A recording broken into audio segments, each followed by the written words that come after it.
Okay students, पिछले class में हमने packing fraction and packing efficiency देखा था 3 डायमेंशन में। आज हम लोग packing fraction and packing efficiency देखेंगे 2 डायमेंशन में। तो जो आज का हमारा फर्स्ट टॉपिक है वो है पैकिंग फ्रैक्शन इन 2D। अब अगर पैकिंग फ्रैक्शन निकल जाएगा तो एफिशिएंसी तो हम लोग आराम से निकाल सकते हैं। पैकिंग फ्रैक्शन को 100 से मल्टीप्लाई करेंगे।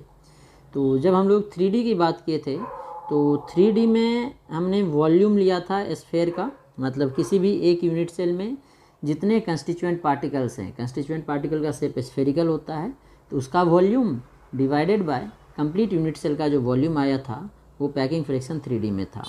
अब 2D में वॉल्यूम आएगा नहीं क्योंकि ये 2 ही एक्सिस पे होता है, तो इसमें हम लोग एरिया की बात करेंगे। तो जो स्फेयर है उसके बदले हम लोग सर्कल लेंगे। तो जो हमारा सर्कल बन रहा है कंस्टिट्यूएंट पार्टिकल के जगह पे हम लोग सर्कल ले लेंगे, होगा स्फेरिकल शेप में ही, मतलब वो स्फेयर जितना सर्कुलर स्पेस ऑक्यूपाई करेगा, मतलब सर्कल समझ लो, उस सर्कल का एरिया लेंगे। तो वॉल्यूम लेंगे नहीं वो 2D में, एरिया डिवाइडेड बाय जो हमारा यूनिट सेल है। यूनिट सेल यहाँ पे कंप्लीट 3D की बात नहीं करेंगे हम लोग, 2D का जो हमारा स्ट्रक्चर है उसका जो एरिया होगा उससे डिवाइड कर देंगे, तो वही इसका पैकिंग फ्रैक्शन आएगा। तो हमने यहाँ डिफाइन किया है, it is defined as ratio of area of circles of constituent particles, मतलब कंस्टिट्यूएंट पार्टिकल जितना सर्कुलर स्पेस ऑक्यूपाई करेगा, and total area of closed packed structure, ठीक है, इन 2 डायमेंशन। उसे ही हम लोग बोलेंगे पैकिंग फ्रैक्शन इन 2D। तो पैकिंग फ्रैक्शन अगर निकल जाएगा, फिर अगर हमें पैकिंग एफिशिएंसी निकालना है तो हम लोग क्या करेंगे, जो हमारा पैकिंग फ्रैक्शन आएगा उसे 100 से मल्टीप्लाई कर देंगे, तो वो हमारा पैकिंग एफिशिएंसी आ जाएगा। ठीक है, तो 3D और 2D में हमारा डिफरेंस यही है। जो हमने पैकिंग फ्रैक्शन 3D में लिया था उसमें वॉल्यूम लिया था, यहाँ पे हम लोग एरिया लेंगे। तो सबसे पहले जो हम लोग कर रहे हैं 2D में वो स्क्वायर क्लोज पैकिंग का देख रहे हैं। स्क्वायर क्लोज पैकिंग का पैकिंग फ्रैक्शन क्या होगा और उसका एरिया कितना आएगा। तो स्क्वायर क्लोज पैकिंग हमने यही आपको एक्सप्लेन किया था, जो एक स्फेयर है उसको 4 स्फेयर सराउंड कर रहा है। देखो 1 2 3 4, चारों को मिलाएंगे 1 2 3 4, तो एक स्क्वायर शेप बनता है, जिसे हम लोग इसीलिए इसे हम लोग स्क्वायर क्लोज पैकिंग बोलते हैं। तो अब इस चारों को अगर हम लोग देखें तो इस तरह से स्ट्रक्चर बना सकते हैं स्क्वायर में। तो देखो स्क्वायर का डायगोनल हमारा ए बी आ जाएगा। तो ये जो हमारा स्क्वायर है ए बी दे दिया, तो सी डी यहाँ पे दे देते हैं, ए बी सी डी हमारा सी एंड डी, ये स्क्वायर हो गया। तो इस स्क्वायर में जो डायगोनल होंगे, जैसे ये हमारा स्क्वायर है, इसी का नेम दे दो ए बी सी डी मान लो। यहाँ से अगर देखना चाहो तो ये हमारा ए मान लो, ये बी मान लो, ये सी मान लो, ये डी मान लो, तो ये इसका डायगोनल हो जाएगा। तो डायगोनल में क्या क्या आएगा, ये जो बी के का जो सेंटर, बी सेंटर जो है यहाँ पे स्फेयर है, इसका आर, इसका पूरा डायमीटर आएगा। तो डायमीटर में क्या आ जाता है 2r और इसका r, तो r + 2r + r 4r। तो उसी को हमने इस शेप में बना दिया, मतलब इसको 45 डिग्री से घुमा के ये स्ट्रक्चर बन जाएगा स्क्वायर। तो स्क्वायर का जो डायगोनल होगा उसमें कौन आएगा, ये, और इसका पूरा डायमीटर r और ये r। तो जो स्क्वायर का हमारा डायगोनल होता है, इसका फॉर्मूला हमने देखा है क्या होता है। जो स्क्वायर का डायगोनल है ए बी, ये होगा √2a के इक्वल, क्योंकि ये क्या है, डायगोनल है स्क्वायर का, डायगोनल ऑफ स्क्वायर √2a होता है। ठीक है, अब जो हमारा ए बी है इसकी वैल्यू हमने अभी देखा 4r आया, मतलब √2a किसके इक्वल होगा 4r। तो यहाँ से हम लोग रूट लिख सकते हैं √2a = 4r। तो डायरेक्ट हम लोग a की वैल्यू निकाल सकते हैं 4r/√2। अब यहाँ पे हमें एरिया लेना है, तो स्क्वायर में कितने पार्टिकल्स आएंगे, ए आ रहा है, बी आ रहा है, सी आ रहा है, डी आ रहा है। अब ये हमने 3D में तो बात करने ही रहे हैं, तो इसको कितना सराउंड करेगा, एक ये सराउंड करेगा, देखो कितने सराउंड करते हैं, यहीं से इसको कितना 4 सराउंड कर रहा है, इसलिए हमने कोऑर्डिनेशन नंबर 4 लिखा था। तो एक में कंट्रीब्यूशन 1/4 होगा, तो 4 है कॉर्नर्स, एक का 1/4 है, तो टोटल कितने पार्टिकल्स हो जाएंगे 4 × 1/4। इसमें ऐड कर देंगे एक जो इसके अंदर है, उसका पूरा कंट्रीब्यूशन होगा, जो ये वाला पार्टिकल है इसका कंप्लीट कंट्रीब्यूशन होगा, इसका 1/4 1/4 1/4 1/4। तो टोटल हो जाएंगे इसके नंबर ऑफ पार्टिकल्स 2। तो हमने कैलकुलेट कर लिया number of particles in square कितने आ जाएंगे 2। तो अब 2 पार्टिकल्स है तो इसका एरिया निकाल लेते हैं। एरिया ऑफ 2 सर्कल्स क्या होगा, एक का πr² होता है, तो 2 के लिए 2 से मल्टीप्लाई कर दो, 2 × πr²।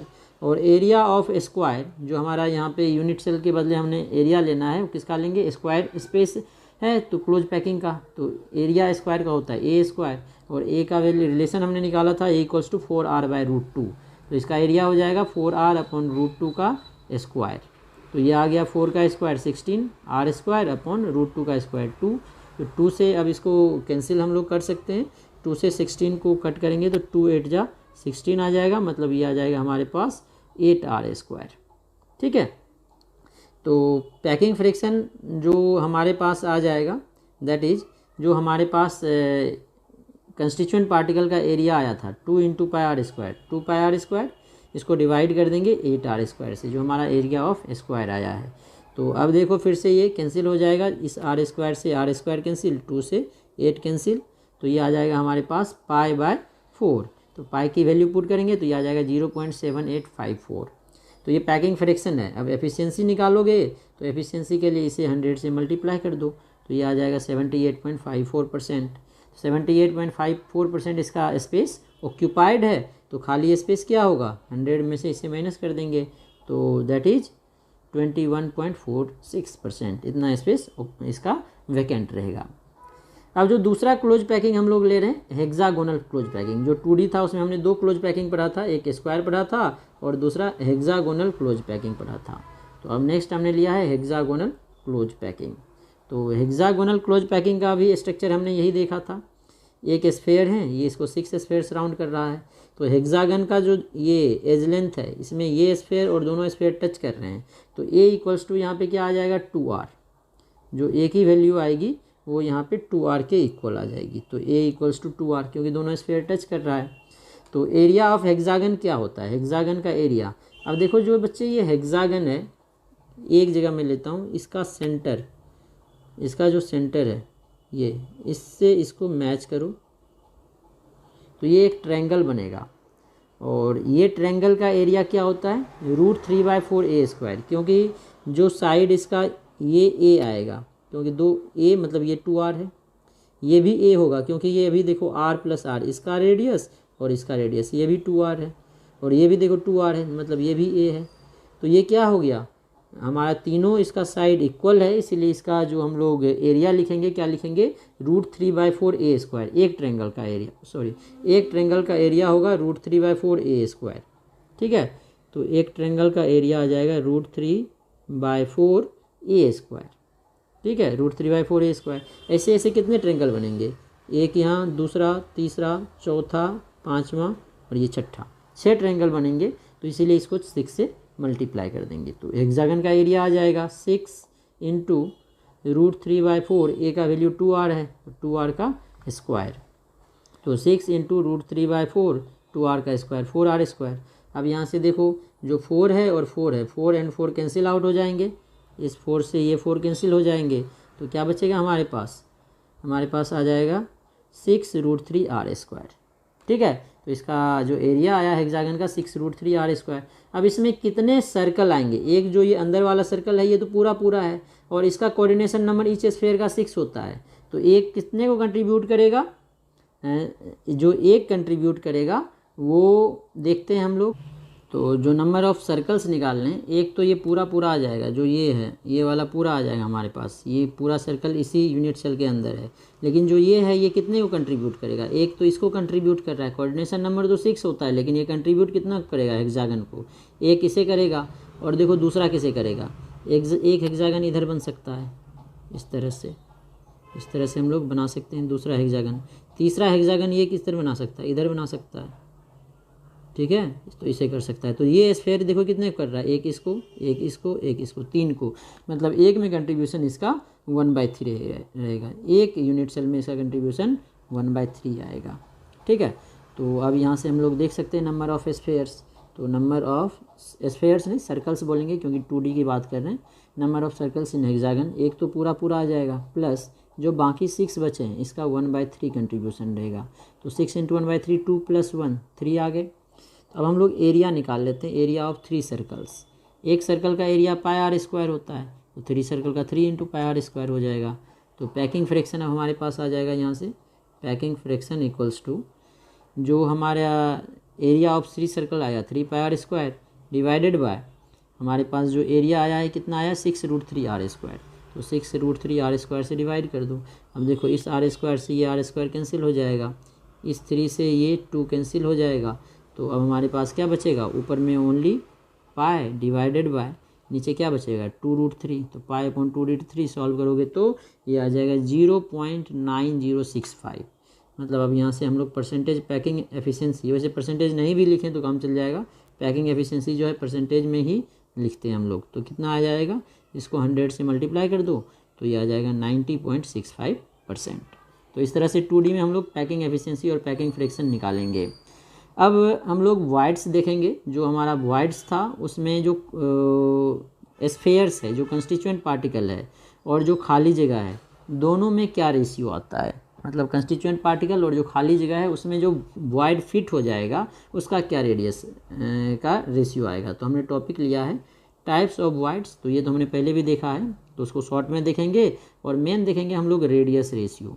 रेडियस रेशियो का मतलब है जो हमारा वॉइड है इसमें जो स्फेयर फिट हो जाए उसका रेडियस डिवाइडेड बाय जो हमारा कंस्टिट्यूएंट पार्टिकल है उसका रेडियस, दोनों का जो रेशियो आएगा उसे ही हम लोग रेडियस रेशियो बोलेंगे। और जब केटायन के आयनिक कंपाउंड की बात करेंगे तो जो वॉइड है उसमें जनरली केटायन जाता है, एनायन जाता है, जो हमारा कंस्टिट्यूएंट पार्टिकल जिसे हम लोग बोलते थे। तो केटायन का रेडियस अपॉन एनायन का रेडियस, ठीक है। तो सबसे पहले जो हम लोग देख रहे हैं रेडियस रेशियो और वॉइड्स, ये देखेंगे हम लोग 2 डायमेंशन में। तो ये देख रहे हैं हम लोग सबसे पहले इन 2D, ठीक है। तो 2D में जो वॉइड्स आता है 2 तरह के आते हैं, एक ट्रायंगुलर वॉइड आते हैं और एक स्क्वायर वॉइड आते हैं। तो फर्स्ट वॉइड जो हम लोग ले रहे हैं that is triangular void. First हम लोग ले रहे हैं ट्रायंगुलर वॉइड, ठीक है। तो जो ट्रायंगुलर वॉइड बना था ये हेक्सागोनल क्लोज पैकिंग में बना था। ये हमने पहले भी डिस्कस किए थे, 2 टाइप के ट्रायंगुलर वॉइड बने थे, एक ऊपर के शेप में एक नीचे के शेप में। तो इसका रेडियस रेशियो हम लोग कैसे निकालेंगे वो देखते हैं। पहले इसका थ्योरी हम लोग देख लेते हैं। हमने थ्योरी में बताया ट्रायंगुलर वॉइड को थोड़ा सा, जो कि हमने पहले भी डिस्कस किया हुआ है। तो लिखा है triangular voids are found in the planes of the close packed structures when the 3 spheres are in contact in hexagonal closed packing in 2 dimension in such a fashion। जैसा कि हमने ये बताया था, देखो इसमें जो हमारे वाइड्स बनते हैं वो ट्रायंगुलर बनते हैं। एक यहाँ पे देखो इस शेप में बना था जैसा कि हमने पहले भी बताया था, और दूसरा देखो अगर हम लोग नीचे वाला देखें इसके तो नीचे के शेप में बना था। तो ये हमने क्लोज पैकिंग में वाइड्स डिस्कस कर लिया। 2 टाइप के वाइड इसमें बनते हैं।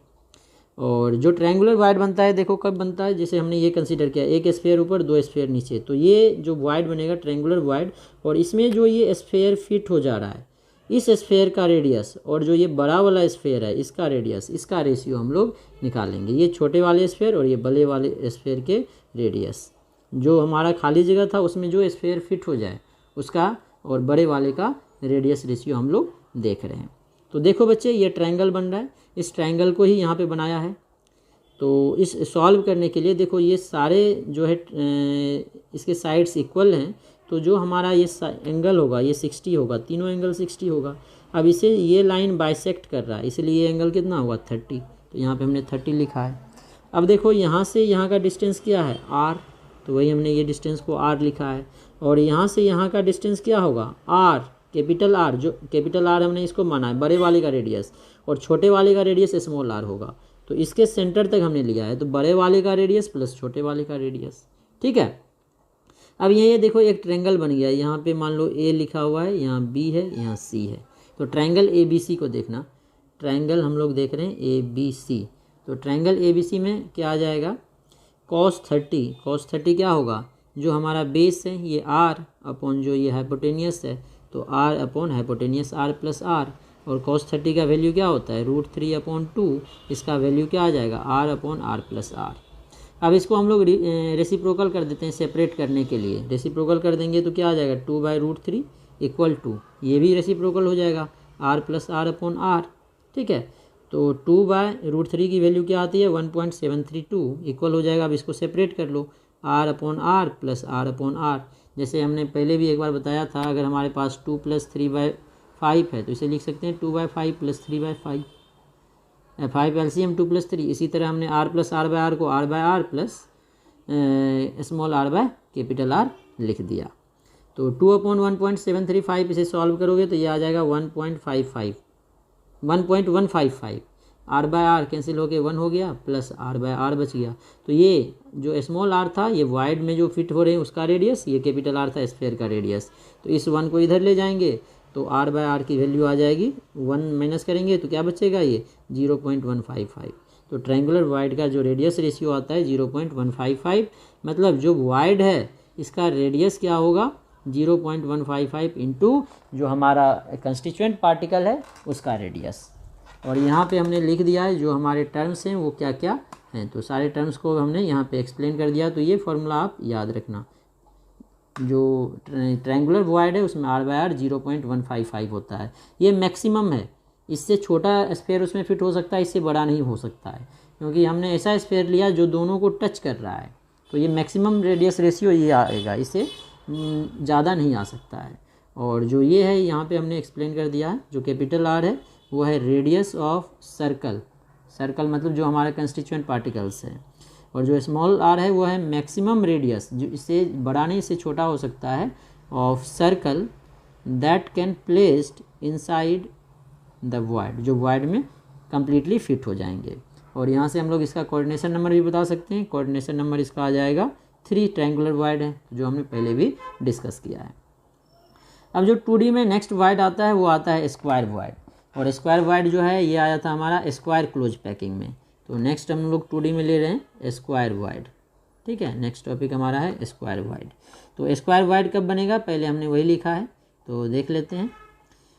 The square voids are found in the plane of the closed packed structures when the 4 spheres are in contact in square close packing, जो हमारा स्क्वायर क्लोज पैकिंग आया था 2D का, इन सच ए फैशन स्क्वायर क्लोज पैकिंग में रहेगा। देखो अब square close packing है तो 4 स्फेयर ये है, मान लो टच कर रहे हैं, तो ये बीच में जो खाली जगह है ये है हमारा वॉइड, इसमें जो स्फेयर फिट हो रहा है उसका रेडियस। अब ये सिंपल है, देखो हमारा ट्रायंगल है ABC, तो इसका डायगोनल AC होगा, और AC में क्या होगा, बड़े वाले स्फेयर का रेडियस, छोटे वाले स्फेयर का रेडियस, सॉरी बड़े वाले स्फेयर का रेडियस, और ये जो A के पास है बड़ा रेडियस, जो C के पास है बड़ा रेडियस।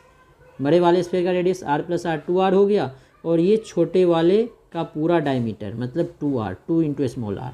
तो हमने यहाँ पे ट्रायंगल ABC लिया है, फ्रॉम ट्रायंगल ABC जो AC स्क्वायर होगा, पाइथागोरस थ्योरम भी लगा सकते हो या √2a भी लिख सकते थे, √2 इंटू 2r। तो चलो पाइथागोरस थ्योरम लगा दिया हमने। AC स्क्वायर किसके इक्वल होगा, AC square equals to AB square plus BC square, क्योंकि स्क्वायर है तो एंगल तो 90 ही होगा, पाइथागोरस थ्योरम लगा सकते हैं।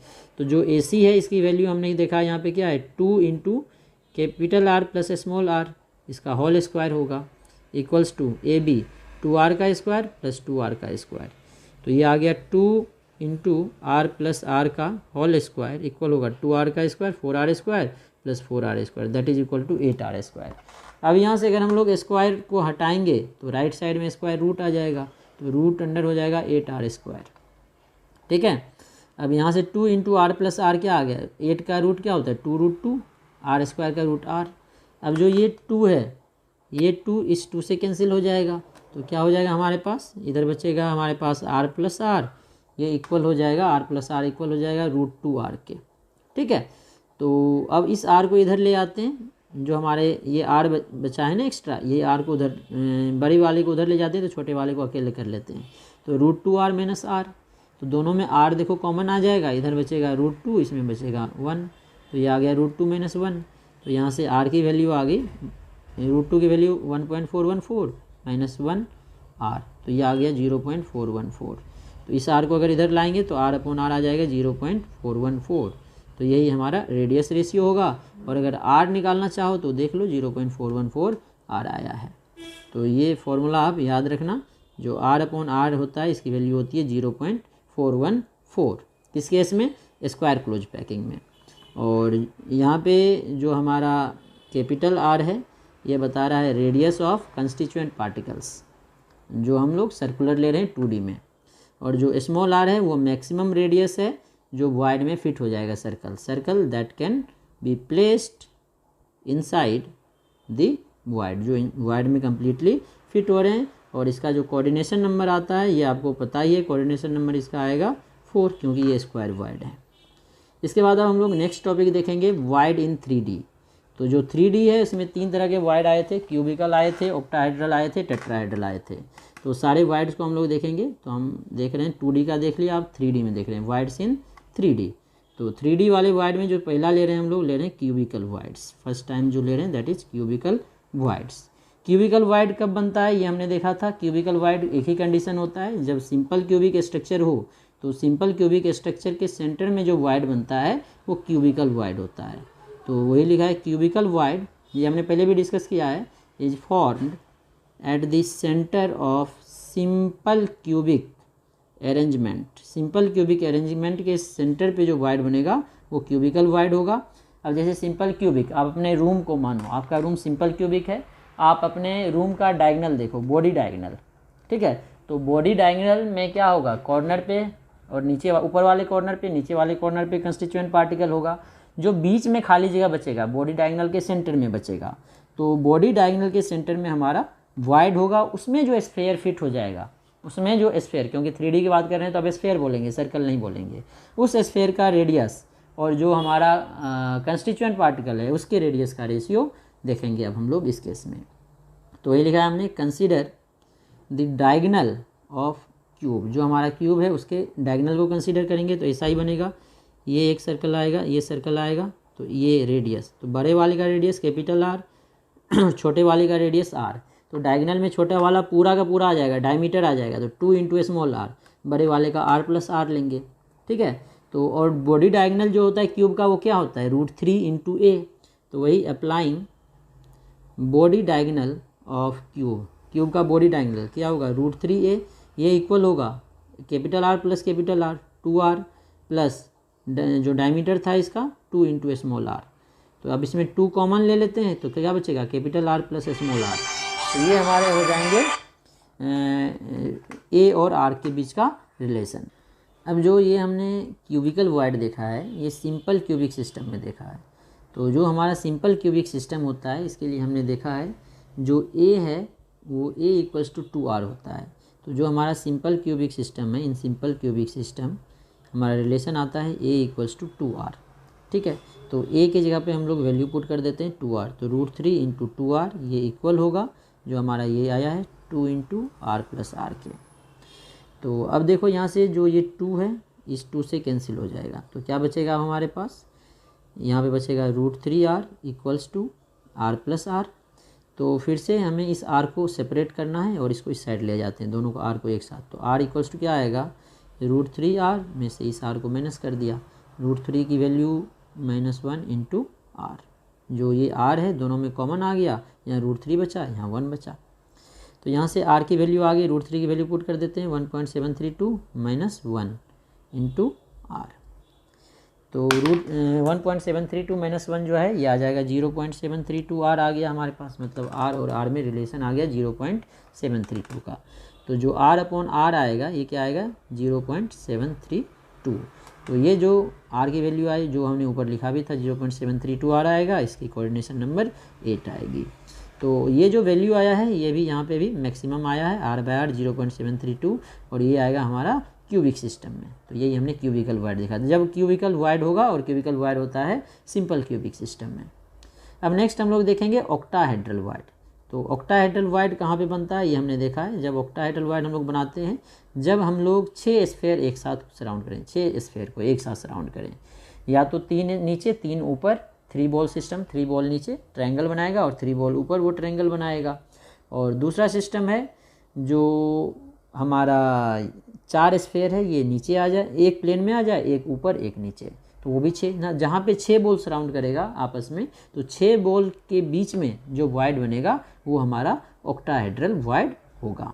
तो ये हमने पहले डिस्कस भी किया है, तो एक बार फिर से लिख लेते हैं हम लोग, the octahedral void is formed whenever 2 spheres are placed one on top, एक top and other below a square arrangement, square के एक ऊपर और एक नीचे रहे तो हमारा टेट्राहेड्रल वाइड बनेगा ऑफ स्फीयर्स।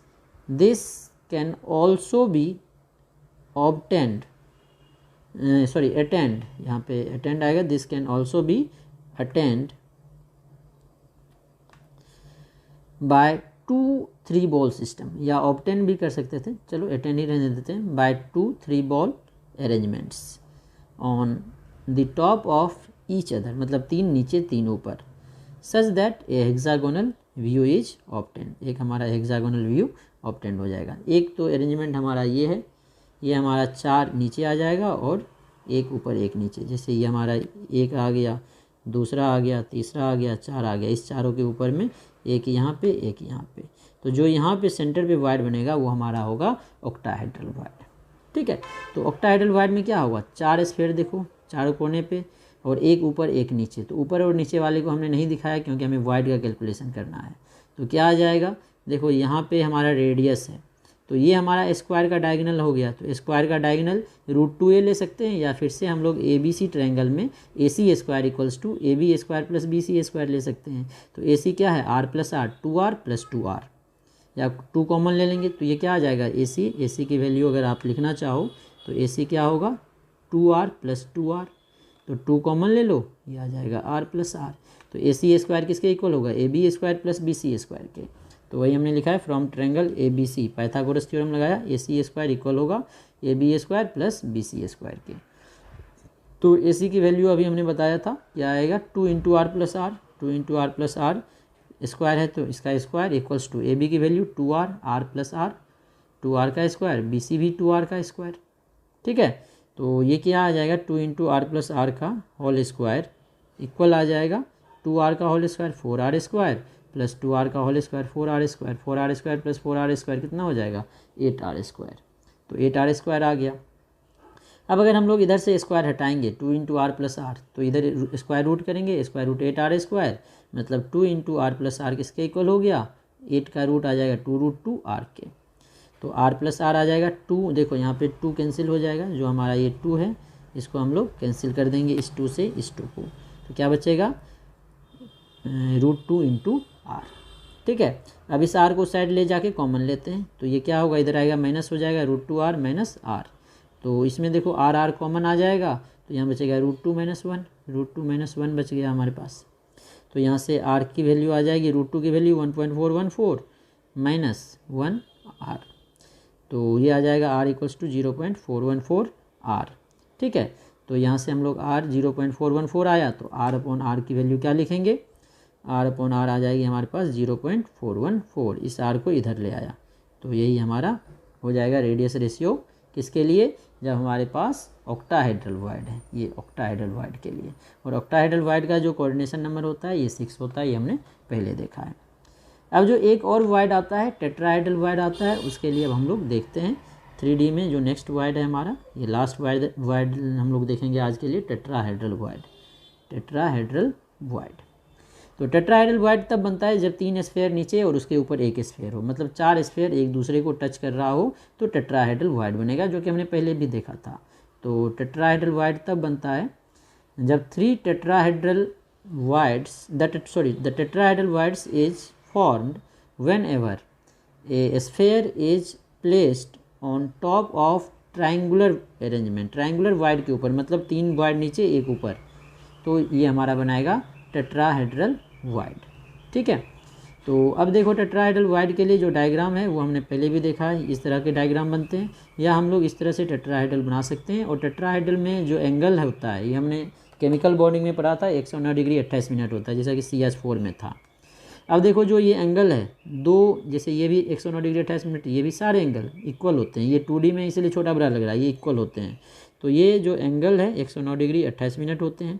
तो जैसे ये देखो, ये R प्लस R, तो ये हो जाएगा 2R, एक का R, और ये यहाँ पे वाइड बना है, तो ये पूरा क्या होगा, R plus small r, capital R plus small r, और ये जो थीटा है ये किसके इक्वल है, 109 डिग्री 28 मिनट, तो ये जो बनेगा θ/2 परपेंडिकुलर दे दिया। ठीक है, तो ये साइन आ जाएगा, ये यहाँ पे 90 डिग्री बनेगा, ये जो एंगल है ये एंगल 90 होगा। तो यहाँ पे हम लोग फिर से ट्रायंगल वाला जो लॉ लगा सकते हैं, जो साइन, जो ये एंगल है θ/2, साइन θ/2 क्या होगा, जो ये हमारा ये एंगल ले रहे हैं θ/2, तो ये परपेंडिकुलर और hypotenuse R upon R plus R। तो थीटा होता है साइन 109 डिग्री 28 मिनट, इसका आधा क्या हो जाएगा R upon R plus R. Sine 109 degree 28 minute का आधा क्या होगा, 109 का आधा होगा 54.5 और 14, तो 54.5 मतलब 54, 30 में 14 ऐड करेंगे 44, तो साइन 54 डिग्री 44 मिनट, ये इक्वल होगा R upon R plus R के। अब इसको रिवर्स कर देते हैं तो ये ऊपर चला जाएगा, R plus R upon R equals to, separate करने के लिए जैसे हमने पहले किया था 1 अपॉन साइन 54 डिग्री 44 मिनट। अब इसे सेपरेट कर लेते हैं तो क्या होगा R upon R plus R upon R, ये इक्वल हो जाएगा 1 अपॉन, इसकी वैल्यू हमें ऐसे तो याद नहीं रहता है, हमें याद करके देखना पड़ेगा, इसका यूज यहाँ पे आ रहा है तो ये आता है 0.816, तो इसे सॉल्व करोगे तो 1.225 आएगा। तो आर बाय आर की वैल्यू क्या आ जाएगी, जो ये आर बाय आर है इसकी वैल्यू तो 1 आ गई, तो इसको उधर ले जाएंगे माइनस हो जाएगा 1.225 माइनस 1 दैट इज़ 0.225। मतलब टेट्राहेड्रल वायड में जो रेडियस रेशियो आता है आर अपॉन आर, इसकी वैल्यू 0.225 होती है, तो आर इक्वल्स टू 0.225 आर होगा, और इसकी कोऑर्डिनेशन नंबर जो है ये 4 आएगी। तो जो ये वैल्यू है आर अपॉन आर 0.225, ये होता है टेट्राहेड्रल वायड्स के लिए मैक्सिमम, ये वैल्यू मैक्सिमम है। और इस पर कुछ क्वेश्चंस बनते हैं, वो हम लोग नेक्स्ट क्लास में देखेंगे कुछ डिफरेंट टाइप्स के स्ट्रक्चर बनाने के बाद। अब रेडियस रेशियो जो हम लोग आयनिक कंपाउंड्स के लिए देखते हैं, आयनिक कंपाउंड्स के रेडियस रेशियो जैसा कि हमने स्टार्टिंग में बताया था, जो हमारे एनायन है उसका साइज बड़ा होता है, तो एनायन को हम लोग कंस्टिट्यूएंट पार्टिकल लेते हैं, और जो कैटायन होता है उसका साइज छोटा होता है तो उसको हम लोग वॉइड्स में फिट करते हैं। इसीलिए कैटायन का साइज अपन एनायन का साइज हम लोग लेते हैं रेडियस रेशियो। तो रेडियस रेशियो जो ये है आयनिक के लिए, radius ratio is defined as the ratio of radius of cation and radius of anion. Cation और एनायन का जो रेशियो आएगा उसे ही हम लोग बोलेंगे रेडियस रेशियो। मतलब अगर इसका फॉर्मूला लिखेंगे रेडियस रेशियो का, तो हम लोग लिखेंगे radius of cation R plus upon radius of anion, यही होगा रेडियस रेशियो। कैटायन को R plus upon R minus. अब जो हमने यहाँ पे डिराइव किया था वो देख लिया। देखो लीनियर वाइड टू डायमेंशन में 0.155 से कम आएगा, ट्रायंगुलर वाइड 2D में आया था, ये हमने नहीं देखा था। लीनियर वाइड तो बस एक ही आएगा अगर इस तरह से अरेंज हो, ठीक है। तो ये जो है 0.155 से भी कम आएगा। ट्रायंगुलर वाइड मैक्सिमम 0.225 आया था, टेट्राहाइड्रल के लिए 0.414 आया, ऑक्टाहाइड्रल के लिए 0.732 आया, और क्यूबिक के लिए मैक्सिमम 1 आएगा, 0.732 से 1 आएगा। देखो ये हम लोग इस तरह से लिए जो हमारा टेट्राहाइड्रल वाइड था। अभी हमने लास्ट में किसको कैलकुलेट किया, टेट्राहाइड्रल 0.225, तो 0.225 से जो नेक्स्ट वाला ऑक्टाहाइड्रल आएगा 0.414, अब इसका यहाँ से यहाँ तक, मतलब इससे ज़्यादा नहीं हो सकता है, ये रेंज बताया है, ठीक है। तो और इसके कुछ एग्जांपल्स दिए हैं। तो ये रेंज हम लेते हैं जो हमने सॉल्व किया वहाँ से लेके जो नेक्स्ट आएगा, जैसे हमने अभी सॉल्व किया था इसका क्यूबिक का 0.732 मैक्सिमम, रेडियस रेशियो 1 से ज़्यादा रेशियो आ नहीं सकता है। ऑक्टाहाइड्रल का 0.414 आया, इससे मैक्सिमम जो हमारा आया था क्यूबिक का 0.732। टेट्राहाइड्रल 0.225 आया था, इससे मैक्सिमम 0.414। ट्रायंगुलर का 0.155 आया था, उससे ज़्यादा 0.225। इस तरह से हम लोग इसे